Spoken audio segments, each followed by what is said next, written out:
дети звонят по телефону к приезду моему мама. У нас крыша, я испугалась, думаю, вот это фёхар.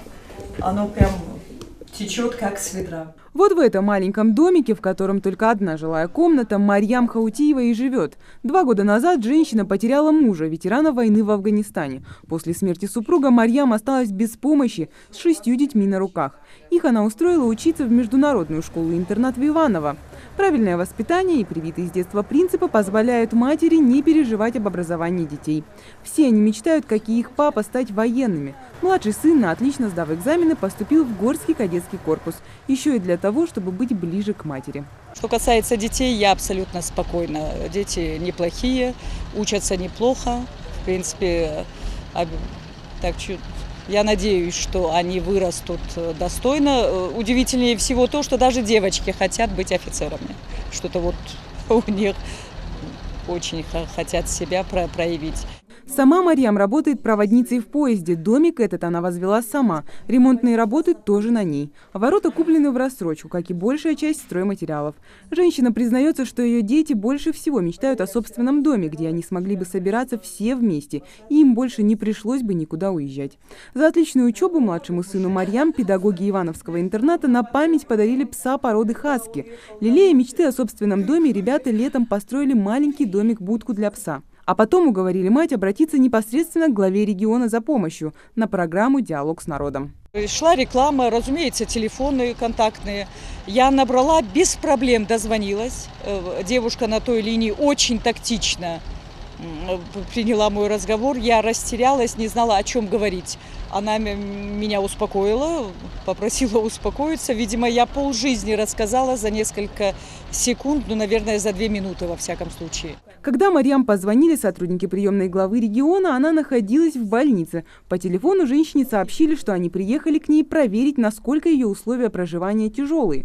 Сначала признается, что даже не поверила в реальность происходящего. Ну, меня врачи откачали, честно говоря. Потом я уже даже не помню, но я его, в общем, попросила не уезжать. Он, улыбнувшись, сказал, он не уедет. Они по-любому приехали посмотреть. Я быстро связалась, открыли дверь, там и собачка вроде бы это была рада гостям. В общем, вот так. Я знаю, что чудеса все-таки бывают. Помощь не заставила себя ждать. Трудолюбивая и гордая женщина, которая всегда пыталась решить все свои проблемы сама, убедилась, что в мире много небезразличных людей, что не всегда нужно пытаться вынести все тяготы на своих хрупких плечах. Все вопросы, поступившие на диалог с народом, были переданы в приемную главы республики и правительства Ингушетии. Марьям попала в списки первых, кто нуждается в помощи. Это был человек, который остро нуждающийся, у нее 6 детей, она вдова ветерана афганцев. Это человек, который не просто сидел и ждал помощи, а как мы узнали в дальнейшем, что она, оказывается,